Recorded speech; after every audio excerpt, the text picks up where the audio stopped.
Getting paper on these player haters, old news, money on the other line, so I'm not gonna hold you. Money on the other line, so I'm not gonna.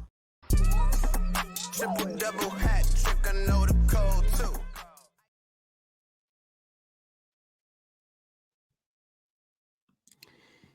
Ladies and gentlemen, Patreon subscribers, man, welcome to the first ever Patreon edition of I'm Not Gonna Hold You. Of course, if y'all subscribe to us, I ain't gotta do the rundown. Y'all know who the fuck we is. That Barbershop Scott at October's on tape, man. Two halves of I'm Not Gonna Hold You. Bang was in the first hour. He's not here in the second hour. Courtney will be back on Friday. Mikey's out the entire week, but they will all be back next week. Yeah, man. So we appreciate everybody for your money, for your support, for supporting us in this new endeavor here on the Patreon, man. We got my guy Mike from Pillars Fashion Club, man. This is my best friend right here, man. Join us for the second hour. How you feeling, bro? For sure. Feeling good, man. Feeling good. Ready to talk some shit. Talk some shit, man. We're gonna talk some baseball, man, which is actually this guy was actually a good baseball player. I definitely was. He was a good baseball player. Me and Mike were like baseball players are the best athletes, to tell you the truth, but go ahead. I somewhat agree with that. We can go on for days about that. But yeah, I mean, sorry, bro. I mean, it's the hardest sport to play, so you can play it. You know what I'm saying? Hey, you're good at it. But go ahead. Yeah, but when we were in high school, man, we were the only two dudes at the school who damn near talked about baseball. And I don't really remember that many other baseball conversations we had in there, man. So we gonna talk the World Series because actually, as we're filming this, the World Series is about to start in like a minute. Game 3, Arizona Diamondbacks, Texas Rangers. The Rangers are up. No, actually, it's ties. 1-1. My bad. 1-1 series in Arizona, man. The first 2 games are really, really competitive. I know this series has been getting a lot of shit it's going to be boring. It's none of these, big money teams we want to watch. Even though Texas is a big money team, but any of the big name teams, man. But I think it's been good. I actually think the Diamondbacks have played a lot better than a lot of people, even myself, thought they were going to play. I originally said Rangers in 5. Also, like our co-host Courtney, she said Rangers in 5 as well. But I think this is something where this team has never faced in the Arizona Diamondbacks, man. It's like they face adversity all season. They have the most comeback wins in the National League. And this is something where I feel like, this is something where they can actually win this championship. You know what I'm saying? And so my question to y'all is, do you think that the Arizona Diamondbacks could realistically be up 2-0 right now? Yeah, absolutely. I think it's one of those situations where, like we always talk, we were talking about how they limped into the playoffs, but they've been playing really well. You feel me? And so when you look at everything, all things considered, they absolutely could have won that game 1. Going in the extra innings, losing the way that they did on a walk-off, and then for you to come out in game 2 and just blow them out, G. And so I think when you look at this team, it was one of those teams where, like you said, they have been getting shitted on. It's unfortunate because, we all love baseball, so we've watched it and we've enjoyed both games. But then when you look and they say, well, this is the lowest rated World Series ever, like the COVID World Series had better ratings than this, in the same building, but with 2 different teams. So, seeing like the lack of interest is like, it's disappointing. But at the same time, as a baseball fan, it's been some great games. And I think that the Diamondbacks should definitely be up 2-0. But this is why I said Diamondbacks in 7, because it's going to be a grind just because it is the end of the season. Everybody trying to go out there and get it. But I think at the end of the day, when it's all said and done, you got Fat going, the rookie going today, who's been lights out the entire playoffs. So, I mean, after tonight, they're going to be up 2-1. And like you said, they could be up 2-0. But, I mean, as long as you win this shit, it really don't matter what the series score is. Yeah, I still think the Rangers are going to win this. Like I said, the Diamondbacks, what they've done is very impressive. And in the playoffs, it all becomes timely hitting and timely pitching. It doesn't matter how you score, it's about when you score.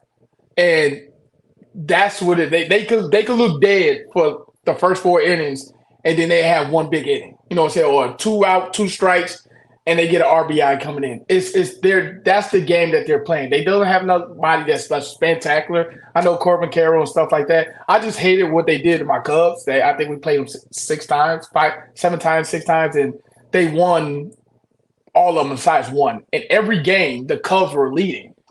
And then just the late innings, they just find a way. It was stolen bases, you know what I'm saying? But they capitalize off mistakes and things like that. But for me, the Rangers, it's just the hitting. I know Scherzer been getting rocked lately.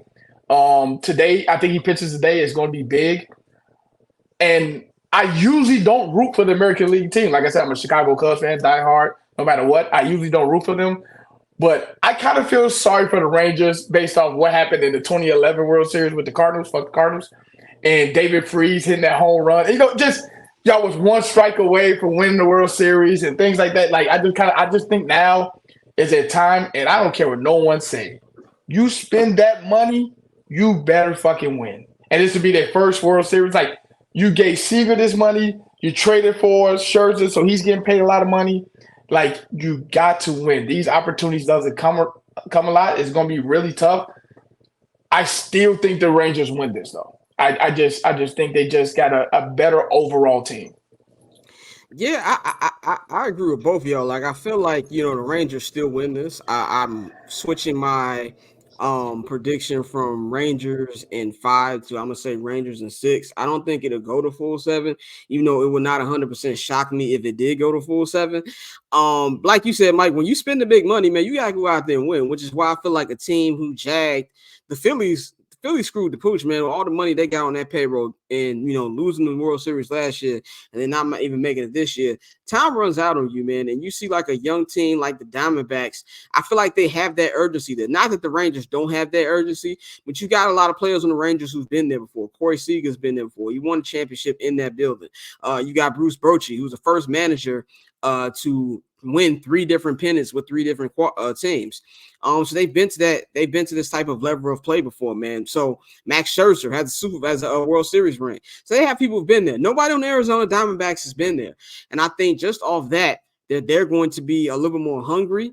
But the difference to me is superstars. There's no superstars on the Arizona Diamondbacks. They've got a lot of great players, a lot of feel-good players. Now, that don't mean they can't win. That story has happened before. But I just still feel like if anything, the Rangers should be grateful that, you know, they're not down to it. They had to come back in that game 1. If I'm the Diamondbacks, I'm going to tonight, or as they're playing right now, like, oh, I'm feeling good, man. We got 3 games in the crib, and we can go out here and do what we need to do. But they also shouldn't feel too confident because the Rangers are a great road team, man. So that's why I feel about that. Let's talk about the Rangers real quick, man. Marcus Semien has not been having the best World Series, to say the absolute least.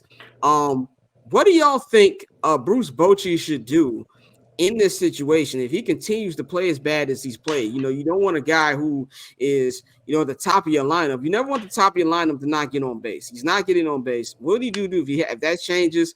And do you think that Marcus Semien is a guy who can take criticism and be like, you know what, I'm going to take one from the team, move me down further in the lineup? What do y'all think? I think he's definitely a guy that can do that. Oh, my bad. Go ahead, bro. You got it. You don't do it. It messes with the – I don't care what they say, how mature you are, how professional you are, things like that.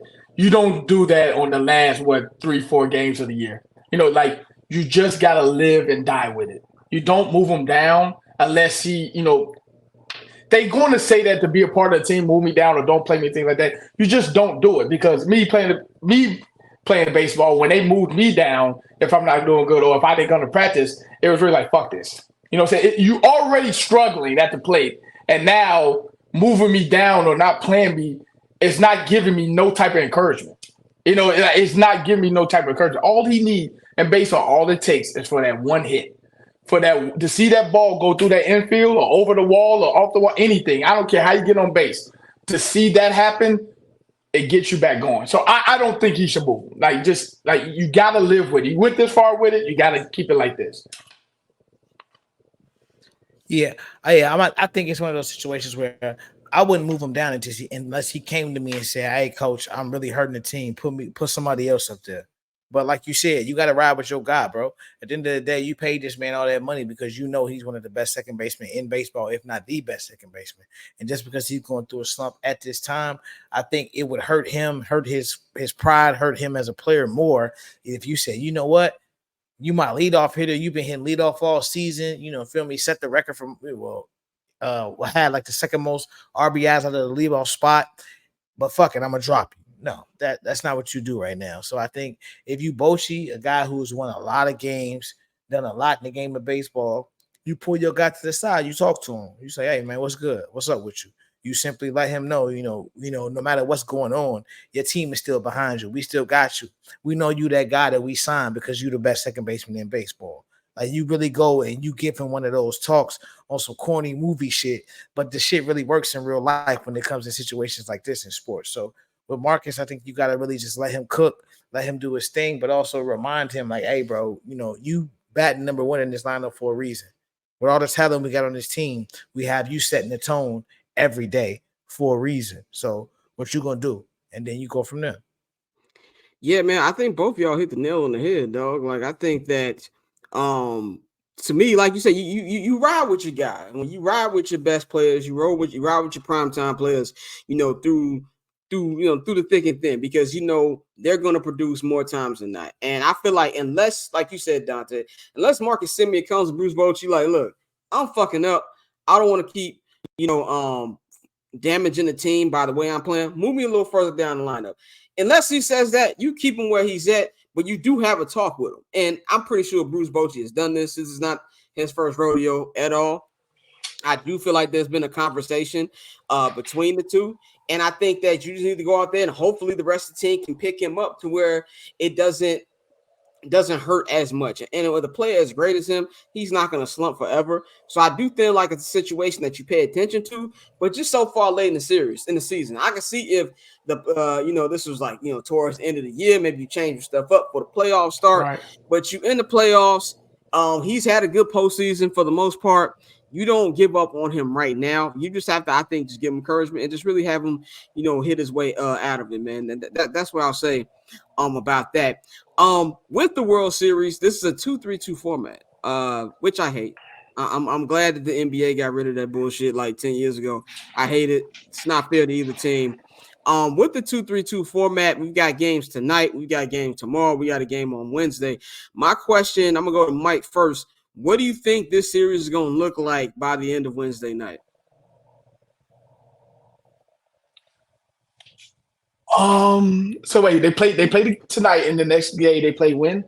Yeah, they play game 3 is tonight. Game 4 is Tuesday night. Game 5 is Wednesday night. So that's 3 games in a row. So what's the series going to look like?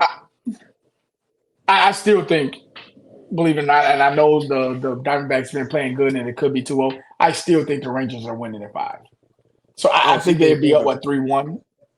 I still think they're going to win. And like I said, I think today is the day where Scherzer shows up big. I know he's been roughed around a little bit coming off that injury, but he's been there before. And he's seen many losses, but he's also a World Series champion. I think he's going to come out tonight, pitch very well. If he could give them 5 and even 6 innings, it's going to be great. It saves the bullpen and things like that.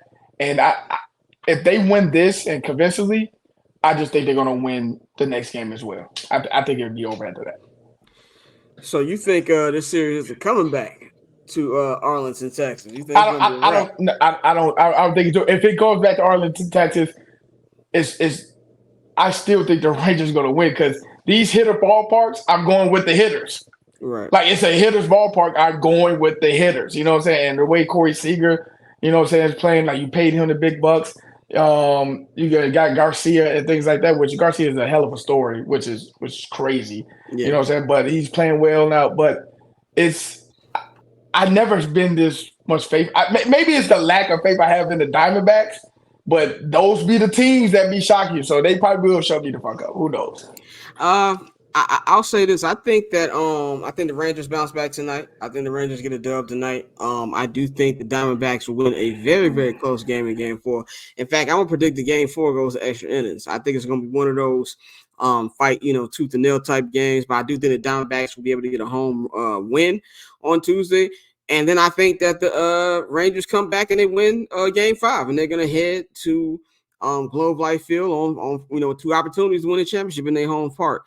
So I just feel like, at the end of the day, like you said, Mike, they could surprise us. That's how MLB playoff baseball is. It could always be a team that you always think, oh, well, the little internet could. They're not going to do this, that, and third, and they just keep overcoming obstacles to do what they got to do. And that could be this Diamondbacks team. I just feel like we talk about teams that have team of destiny vibes. You can say the same thing about Texas, the way they've been playing, the way Adolis Garcia's been playing, the way that their pitching's been playing.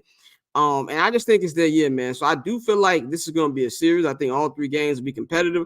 But I think heading home Wednesday night, they will have a 3-2 series lead. And it's going to be very raucous up in Globe Life Field this weekend.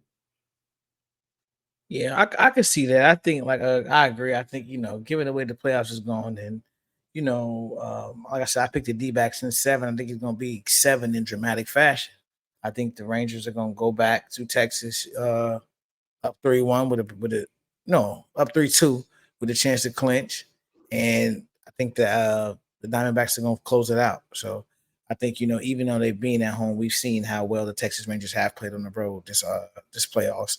And I do think they can get 2 out in the desert. But when they go back to Texas, I think the Diamondbacks, as we've seen in each series they've played in, they're going to show you that they got that fight, that grit, and they're going to do every little thing and scratch and claw, and they're going to win it in 7 games. So it's going to be an exciting week. I agree. I think all 3 of these games will be close. I do think Matt Scherzer will get touched up a little bit today, just because I don't think he's that guy anymore.